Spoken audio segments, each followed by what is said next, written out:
अनेक मिडियावनो आं बुंखांबाय एक्चुअली बे मासलादार फिल्म टाइप नंखाया बे जाहैबाय बै समनि 1958 नि बिफोर 1958 नि स्टोरीखौ लानानै बानायनाय जादों इन्ड' हिस्टोरिकेल आरो बेखौ इन्ड' भुटान एरियायाव जा माने बर' एरियाफोर बिसिनि एरियायाव गोलैयोमोन रायजो जानायफोरनि मा असुबिदा जादोंमोन माबादि माने गंगारफोरा बाहायोमोन जेब्ला माने नोंना टेक्स जेब्ला मोनामोन तो बेखौ लानानैनो मोनसे माने उन्दै गथ'नि जायनि प्रटगनिस्टनि नामानो जाहैबाय सिजौ तो बेखौ बेस खालामनानै जों स्टोरीखौ बानायनाय जादोंमोन तो स्टोरीया बेनि गोजौआवनोसै आरो सिजौआथ' 1 वीक ओरैनो सोलिखागोननो हलाव तो जुदि रायजो राजाफोरा जुदि माने मा होनो नायफैयोबा हला जुदि बुक थाबाय थायोबा 1 मान्थबो सोलिनो हागौ बे हलजों खोथासै आरो रायजोफोरनि अनसायनायनि सायाव आरो दिनाव खनबेसे देखायनायनि टारगेट लादों टारगेटआथ' एक्चुअली हलनि अनारासो खालामो बेखौ अडियेन्सनि गोजौआवसो जायो बेसे फिलआप जायो तो बै हिसाबाव प्लेन खालामनानैसो बिसोरो खालामो आरो मेन्स साप'ज हमना ला क'क्राझाराव सानसेयाव खनब्रै गाहाम देखायनो हायो जुदि जोंनि सिजौ मुभिखौ जुदि रायजोफोरा अनसायोबा होमबा बै स्क्रिनाव गासैबो स्क्रिनावनो बेखौ देखायनाय जागोन आरो जोंनि इउनिभार्सेल सिनेमा हलाव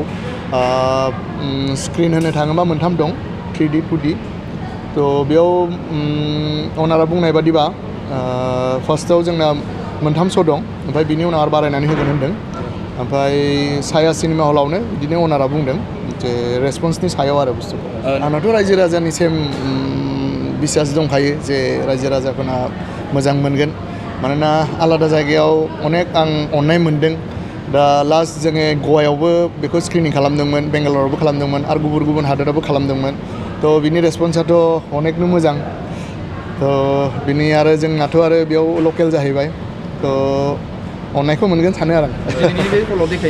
हलाव जिखिनि जायगायाव देखायदों माबायदि मानसि जादों होननानै मानसियाथ' दा नोंथांमोना बुक माइ श'आव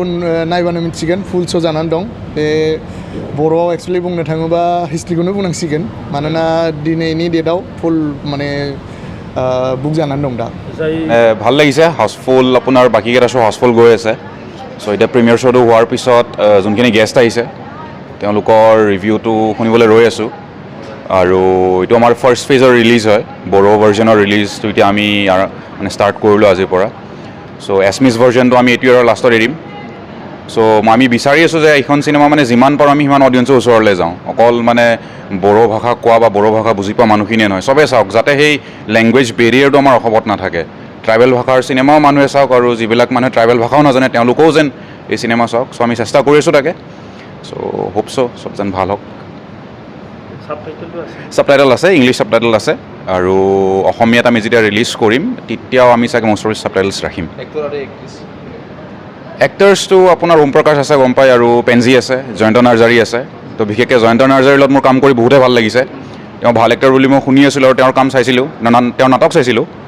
চ' এজ এন এক্টৰ তেওঁক যেতিয়া মই এক্সপ্ল'ৰ কৰিবলৈ এটা স্পেচ পাইছোঁ মোৰ বহুত ভাল লাগিল বড়ো ভাষা মই সৰুৰ পৰা শুনি আহিছোঁ মোৰ মা বড়ো হয় আৰু মাৰ ফালৰ পৰা মোৰ দাদা ওম প্ৰকাশ তেওঁ বড়ো হয় কিন্তু মই বড়ো ভাষা বিশেষ তেনেকৈ বুজি নাপাওঁ কিন্তু এই ষ্টৰিটো আমাৰ যিহেতু বড়ো এৰিয়াজত এই ছিষ্টেমটো যোনটো শ্লেভাৰী ছিষ্টেম আছিল ভূটানত বহুতখিনি বড়ো মানুহ মানে এই ছিষ্টেমটোৰ কাৰণে